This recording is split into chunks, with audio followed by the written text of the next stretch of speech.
Hey everyone, Richard Logan here in Huntington Beach for Finished Vehicle Logistics North America 2024. I'm joined here with Steve Jernigan, Senior Director of Supply Chain Management, Nissan North America. Steve, great to have you here. Thank you, Richard. You make it sound so important too. I appreciate it. Well, it is important that you're here. So this year has been proving just as challenging as last year for the automotive supply chain.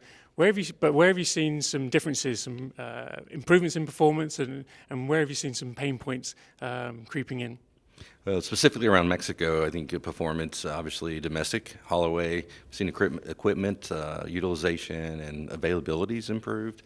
Investments starting to show off, right? So the last 2 years, they've started to invest, and we're actually seeing the equipment come into place. Opportunities still, ports and borders, right? Still a challenge. Need heavy investment from government in both those areas, but especially I think from a haul-away perspective, rail's improved some, but I think that's probably a little more to the dealer inventories that are happening in the U.S. But we are seeing stabilization in rail and haul-away now. Yeah, well, that's excellent to hear. And Nissan is one of the top exporters from Mexico in terms of finished vehicle logistics. What are some of the measures you've taken this past year to disrupt the status quo and keep the network flowing? Hey, we've done everything. I mean, we've moved from 80% rail into dedicated vessel, right? We've got a vessel we're managing now on a monthly basis, which we're not vessel experts, right? We build cars. We're putting cars in containers, which makes no sense, right? You put parts in containers and shipping them all over the place. We've driven haul-away trucks from Mexico to U.S. and Texas and other areas delivering vehicles. Anything we can do to move a car, we've done it, especially with the demand that we've seen shift to lower cost sedan, smaller SUVs. Yeah, so really changing what your network looks like, how it's operating, and how do some of these challenges and disruptions, particularly cross-border, how do they impact your wider North American network and flows? Obviously, they have huge impact. 40% of what we produce approximately out of Mexico goes into the U.S., right? So, those forecasts we give to our rail providers, our haul-away carriers, as we make changes, as we adapt, it changes where they go into the U.S., right? So, huge impacts on some of our providers, and then it also, we have a lot of ask, right? I mean, I'm going to move into a different port. Can you go support me and move these cars out? So huge request for our suppliers, and it also disrupts networks, right? So rail networks kind of a pool, right? U.S. and Mexico need to work together, but if we can't get rail and we don't ship, then there's imbalances too. So huge ramifications. Yeah, and another hot topic right now is the nearshoring trends. We're seeing greater investment, production increases in Mexico. Are you seeing an impact to your your inbound or your parts supply chain? And in turn, how is this impacting your production planning, production control, and vehicle supply chain?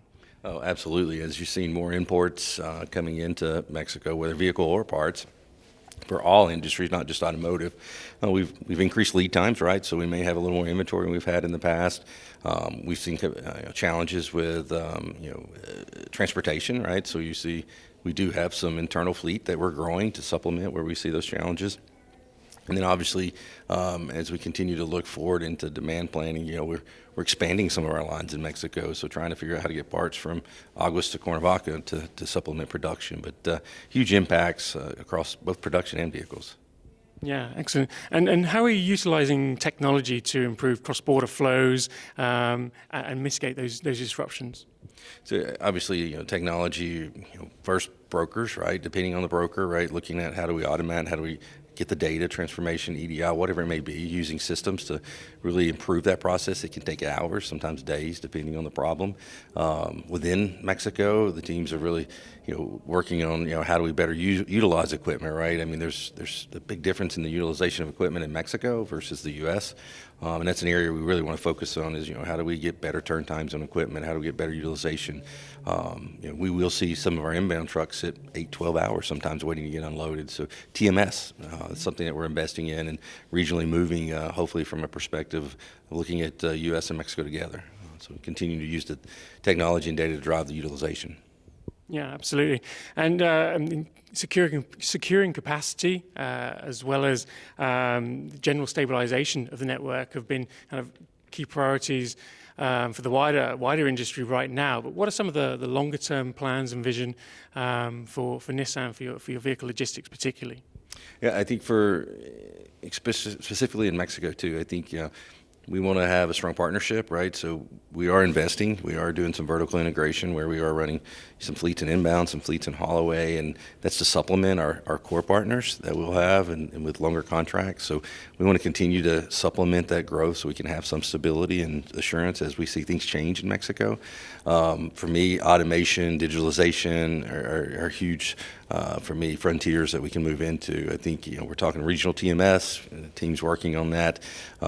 You get data, obviously is something that's powerful, and we have much more data connection with our providers in the U.S. we do Mexico, so trying to integrate that as well. Then in the future, hopefully we see some of the autonomy come along. We've, in Smyrna, just in the last few weeks, we actually piloted a vehicle moving itself from, plant location to a train or a haul away location. So in the future, I hope to see that automation too within our plants and VPCs. Yeah, excellent. So a lot of disruption of the status quo to come, a lot more innovation. And perhaps one final question. We've already heard a lot of insights and takeaways from the event so far here in Huntington Beach.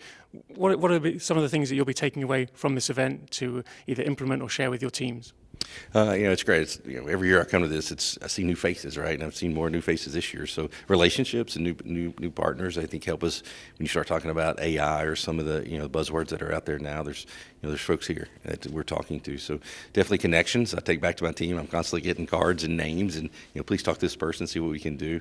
I think that's the most valuable. And then obviously, some of the insight into what's going to happen in Mexico with other partners and other OEMs. Just discussing challenges is always valuable. But I think the number one thing is the connections. Yeah, excellent. Well, I'll let you go and connect more with the audience. So thanks very much, and plenty more to come.